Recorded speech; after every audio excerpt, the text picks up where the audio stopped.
नमस्कार सभी को। अगर आप आरआरबी ग्रुप डी की तैयारी कर रहे हैं तो चलिए सीधे उन सवालों को देखते हैं जो अभी अभी फर्स्ट शिफ्ट में पूछे गए। एकदम तेजी से एक झटपट विश्लेषण करेंगे। तो सबसे बड़ा सवाल यही है, आखिर 16 दिसंबर के एग्जाम में आया क्या? चलिए एक एक करके फटाफट इन सभी सवालों को देखते हैं और उनका विश्लेषण करते हैं। और हाँ, हमारा अप्रोच क्या रहेगा? हर सवाल और उसका जवाब एक लाइन में, बिल्कुल सीधी बात। इससे कम से कम टाइम में सारी जानकारी मिल जाएगी। तो तैयार हैं? चलिए शुरू करते हैं। सबसे पहले शुरुआत करते हैं करंट अफेयर्स और जनरल नॉलेज के सेक्शन से। देखते हैं कि इस बार यहां से क्या क्या उठाया गया है। देखिए, अवार्ड से जुड़े सवाल तो हमेशा ही जरूरी होते हैं, है ना? इस बार पूछा गया लॉरियस वर्ल्ड स्पोर्ट्स अवार्ड के बारे में, जो मिला चीनी पैरा तैराक जैंग युयुआन को। फिर अर्जुन अवार्ड 2025 दिया गया दीप्ति जीवन जी को। और G20 एंटी करप्शन की सह अध्यक्षता पर भी सवाल था। तो ये सब टॉपिक्स ध्यान में रखने वाले हैं। यहाँ ना एक पैटर्न साफ नजर आ रहा है। सरकारी मिशंस और मिलिट्री ऑपरेशंस, इन पर बहुत फोकस किया जा रहा है। ऑपरेशन ब्रह्मा हो, जिसमें म्यांमार और थाईलैंड को मदद भेजी गई, या फिर जापान के साथ जिमेक्स 2025 नेवल एक्सरसाइज, ये सब हाल की ही घटनाएं हैं। अग्निशोध फैसिलिटी और दीनदयाल उपाध्याय ग्राम ज्योति योजना पर भी सवाल थे, तो इन चीजों पर खास ध्यान देना है। अच्छा, एक बड़ा अपडेट है। लोकपाल का मोटो यानी आदर्श वाक्य अब बदल गया है। नया मोटो है, नागरिकों को सशक्त बनाएं, भ्रष्टाचार को उजागर करें। और देखिए, जैसे ही ये बदलाव हुआ, सीधा एग्जाम में सवाल बनकर आ गया। तो ऐसे अपडेट्स पर नजर रखना कितना जरूरी है, ये समझ आ जाता है। तो स्क्रीन पर ये जो नंबर है 12 लाख रुपए, ये क्या है?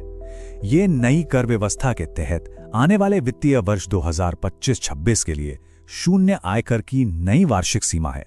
मतलब अगर सालाना आय 12 लाख तक है तो कोई इनकम टैक्स नहीं। बहुत ही जरूरी आर्थिक अपडेट है ये, इसको जरूर याद रखिएगा। चलिए अब कुछ और वन लाइनर्स देखते हैं। 10वीं नीति आयोग की बैठक की थीम पूछी गई, विकसित भारत @2047 के लिए विकसित राज्य। फिर एक नया बाघ अभयारण्य बना है मध्य प्रदेश के माधव राष्ट्रीय उद्यान में। और विश्व मलेरिया दिवस कब होता है? 25 अप्रैल। देखिए, ये महत्वपूर्ण तिथियों वाले सवाल तो लगभग हर एग्जाम में आते ही आते हैं। ठीक है, तो करंट अफेयर्स के बाद अब आगे बढ़ते हैं विज्ञान सेक्शन की तरफ। यहाँ पर कॉन्सेप्ट्स, फॉर्मूले और कुछ न्यूमेरिकल्स भी देखने को मिले। चलिए उन पर एक नजर डालते हैं। एक सवाल था कि कौन सी कोशिका अपना आकार बदल सकती है। इसका सीधा सा जवाब है चिकनी पेशी कोशिका। क्यों? क्योंकि ये संकुचन और शिथिलन के टाइम अपना आकार बदलती है। वहीं दूसरी तरफ जो पादप कोशिका है, उसकी कोशिका भित्ति इतनी सख्त होती है कि वो अपना आकार नहीं बदल पाती। सिंपल। और भी कुछ जीव विज्ञान के वन लाइनर्स आए थे, जैसे कि कॉपर टी क्या है? ये एक गर्भ निरोधक उपकरण है। जलीय जंतु कैसे चलते हैं? पेशी ऊतक की मदद से। ग्रेगर मेंडल ने अपने प्रयोग के लिए कितने लक्षणों को चुना था? जवाब है 7 जोड़ी। फिर एक सवाल एरेनकाइमा ऊतक पर था, जो पौधों को तैरने में मदद करता है। और आखिर में लिगामेंट्स पर, जो हड्डी को हड्डी से जोड़ते हैं। बिल्कुल बेसिक कंसेप्ट है ये। अब ये घ्राण सूचक क्या चीज है? ये ऐसे सूचक होते हैं जो अम्ल या क्षार के संपर्क में आने पर अपनी गंध बदल देते हैं। और एग्जाम में इसका उदाहरण पूछा गया था, लौंग का तेल। तो लौंग का तेल इसका एक परफेक्ट उदाहरण है। अभिक्रियाशीलता श्रेणी रसायन विज्ञान का एक और बहुत ही आम टॉपिक। सवाल में जो धातु दिए गए थे, उन्हें अभिक्रियाशीलता के घटते हुए क्रम में लगाना था। तो सही क्रम क्या होगा?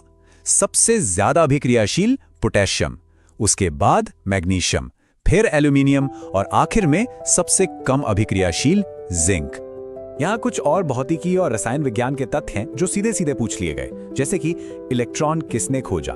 जे थॉमसन ने। ओजोन परत हमें किससे बचाती है? हानिकारक यूवी किरणों से। साधारण नमक यानी NaCl में कौन सा बंध होता है? आयोनिक बंध। और इनमें से कौन आर्किमिडीज के सिद्धांत पर काम नहीं करता? सही जवाब है एमीटर। ये सब बिल्कुल बुनियादी कॉन्सेप्ट्स हैं जिन पर सवाल बनते ही हैं। अब ये सवाल तो भौतिकी का एक क्लासिक सवाल है। अगर वेग को दोगुना कर दिया जाए तो गतिज ऊर्जा पर क्या असर पड़ेगा? हम सब जानते हैं, फॉर्मूला है K = ½ mv²। तो जब आप v को दोगुना करेंगे तो v का वर्ग हो जाएगा 4 गुना। इसका मतलब गतिज ऊर्जा 4 गुना बढ़ जाएगी। सिंपल सा लॉजिक है। चलिए अब एक न्यूमेरिकल देखते हैं। उत्पन्न ऊष्मा निकालनी थी। यहाँ सीधा फॉर्मूला लगना था जूल का ऊष्मा नियम का, यानी H = I² RT। करंट दिया था, प्रतिरोध दिया था और समय भी दिया था।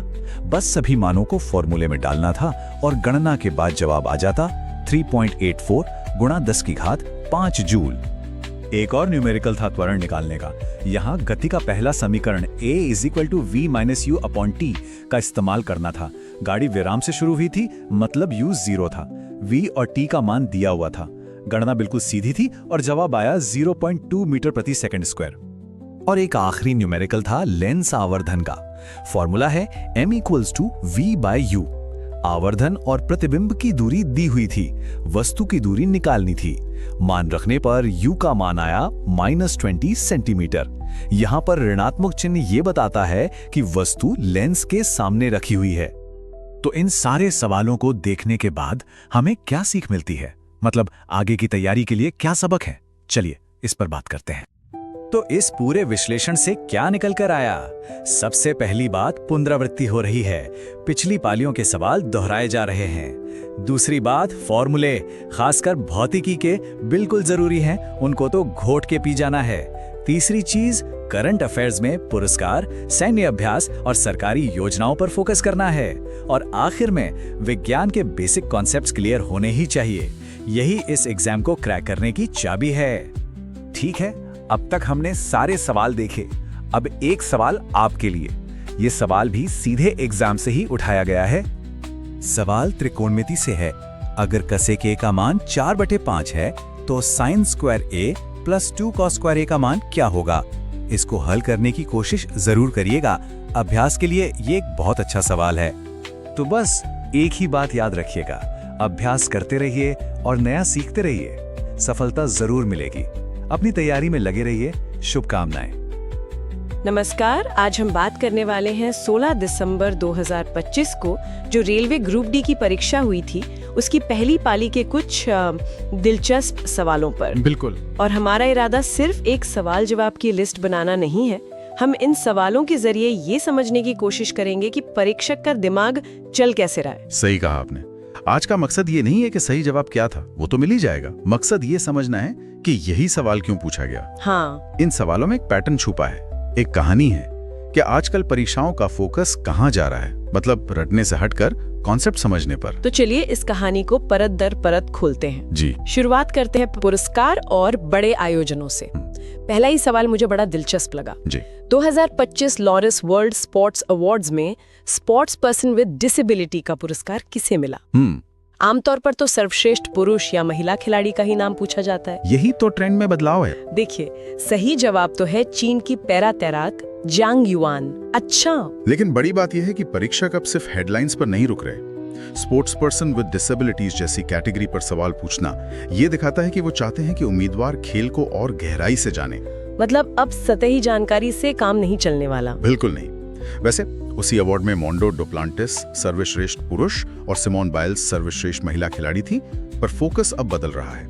इसी से जुड़ा एक और सवाल था नीति आयोग की 10वीं गवर्निंग काउंसिल की बैठक पर।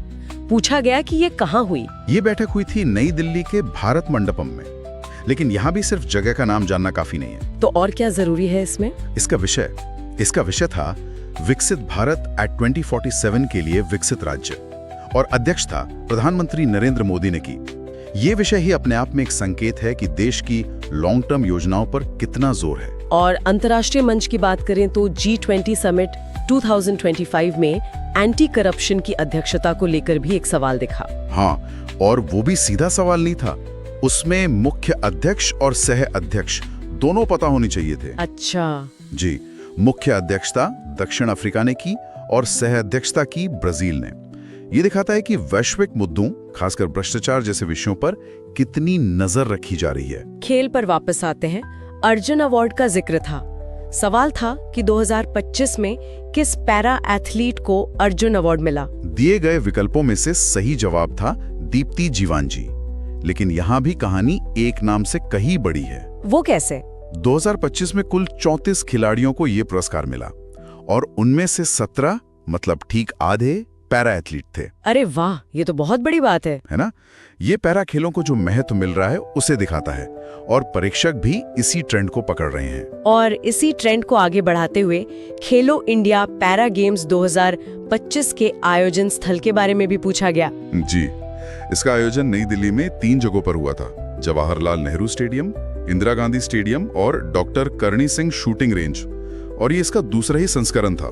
पहले सिर्फ खेलो इंडिया गेम्स पर सवाल आते थे, अब पैरा गेम्स पर आ रहे हैं। बिल्कुल, साफ इशारा है कि तैयारी का दायरा बढ़ाना होगा। तो एक बात तो साफ है कि परीक्षक अब उम्मीदवारों से बड़ी तस्वीर देखने की उम्मीद कर रहे हैं। अब जरा देश की सुरक्षा और रणनीतिक मिशनों पर आते हैं। जिमिक्स अभ्यास 2025 पर एक सवाल था। हाँ, पूछा यह गया था कि इसमें भारत की ओर से किस जहाज ने हिस्सा लिया। जवाब है INS सह्याद्री। लेकिन जिमिक्स के बारे में थोड़ा और जानना जरूरी है। ये भारत और जापान के बीच एक नौसैनिक अभ्यास है। अच्छा, ये जापान के साथ है। जी, और 2025 में इसका 9वां संस्करण जापान के योकोसुका में हुआ। ये जानना बहुत जरूरी है क्योंकि जिमेक्स और सिमिक्स जैसे नाम बहुत कंफ्यूज करते हैं। आपने बिल्कुल सही पकड़ा। सिमिक्स जो है वो भारत और सिंगापुर के बीच होता है। नामों की ये समानता ही तो उम्मीदवारों को परखने का एक तरीका है। सही बात है। इससे पता चलता है कि कौन सिर्फ नाम रट रहा है और कौन उसके पीछे का देश और संदर्भ भी समझ रहा है। एक और मिशन का नाम सामने आया, ऑपरेशन ब्रह्मा। ये क्या था? ये भारत की मानवीय सहायता क्षमता का एक बेहतरीन उदाहरण है। मार्च 2025 में म्यांमार और थाईलैंड में भूकंप आया था। ओहो। तो भारत ने उनकी मदद के लिए ये ऑपरेशन चलाया था। हमारे नौसेना के जहाज INS सतपुड़ा और INS सावित्री राहत सामग्री लेकर गए थे। ये हमारी नेबरहुड फर्स्ट नीति का एक प्रैक्टिकल उदाहरण है। और एक नाम जो मुझे काफी दिलचस्प लगा वो था अग्निशोध। ये IIT मद्रास से शुरू हुआ है। नाम से तो लगता है आग से जुड़ा कुछ होगा। हाँ, अनुमान दिलचस्प है, लेकिन इसका दायरा कहीं ज्यादा बड़ा है। अग्निशोध का उद्घाटन सेना प्रमुख जनरल उपेंद्र द्विवेदी ने किया था। अच्छा। ये दरअसल सेना की जरूरतों और IIT मद्रास जैसे संस्थानों के रिसर्च के बीच एक पुल बनाने की सुविधा है। मतलब डिफेंस और एजुकेशन का संगम।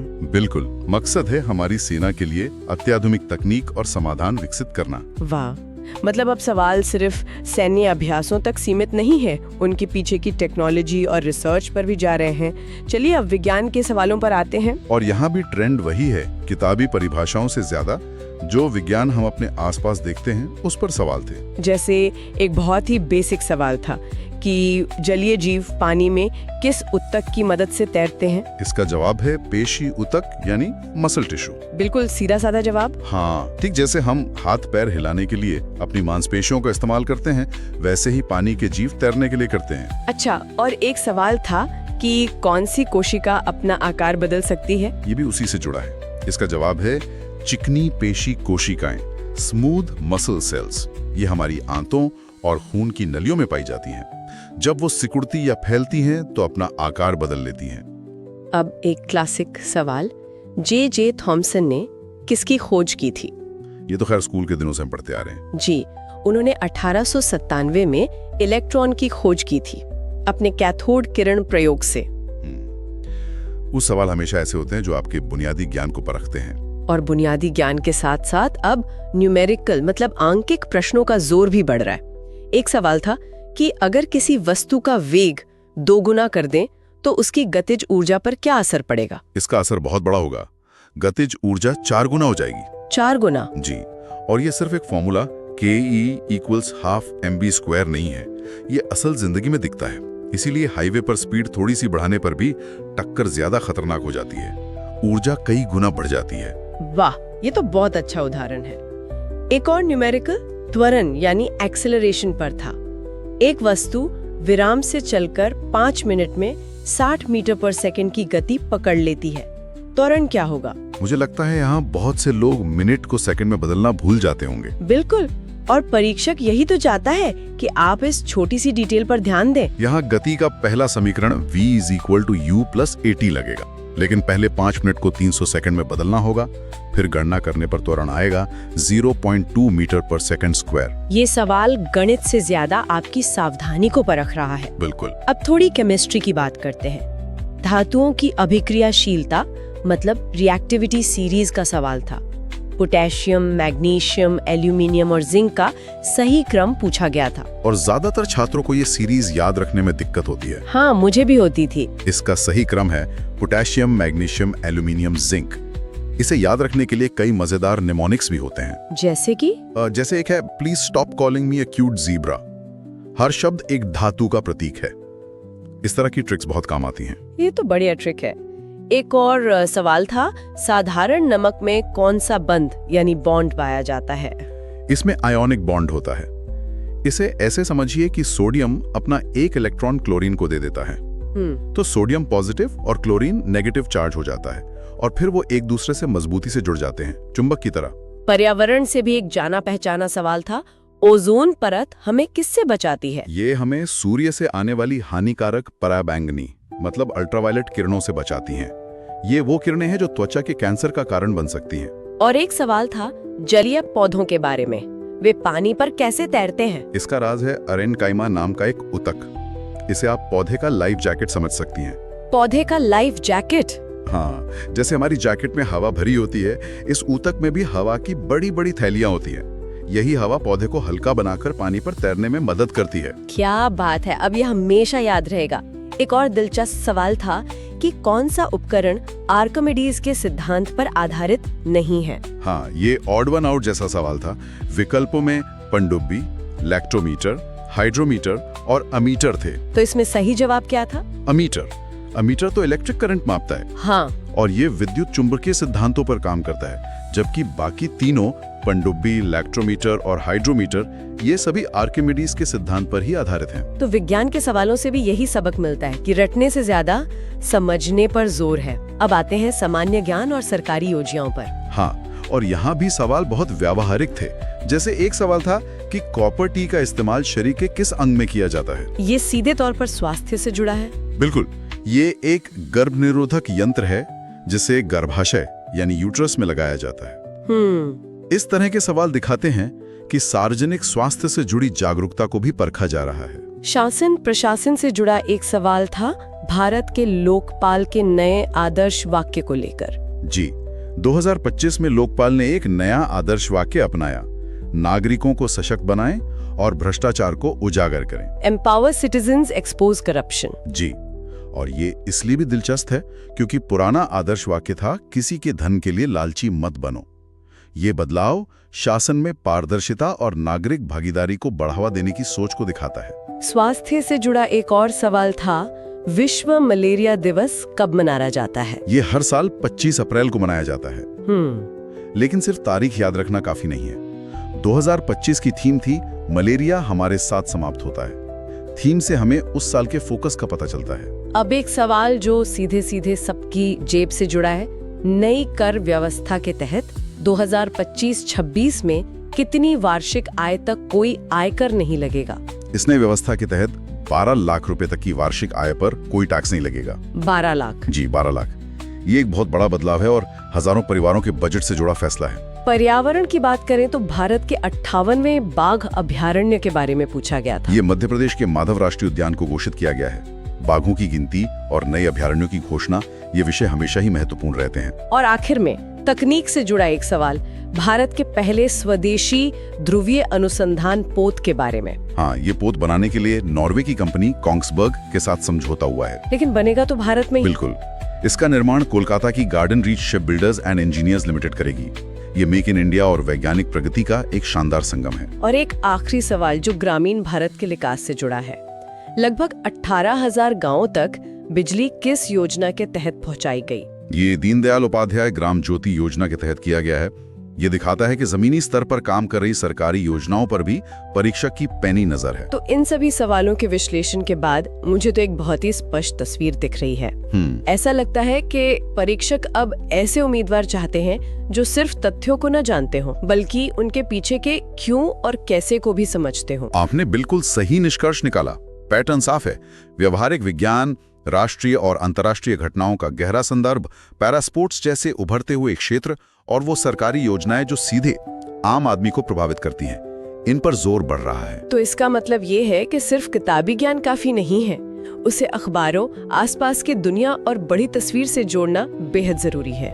बिल्कुल, और ये भविष्य के उम्मीदवारों के लिए एक महत्वपूर्ण सवाल भी खड़ा करता है। सवाल अब सिर्फ ये नहीं है कि क्या पढ़ना है, बल्कि ये है कि कैसे पढ़ना है। ये सोचने वाली बात है। क्या हमें सिर्फ जानकारी इकट्ठा करने पर ध्यान देना चाहिए या फिर अलग अलग विषयों के बीच के डॉट्स को जोड़कर एक पूरी तस्वीर बनाने की कोशिश करनी चाहिए? एक बेहतरीन सवाल जिसके साथ हम आज के इस गहरे पड़ताल को यहीं समाप्त करते हैं।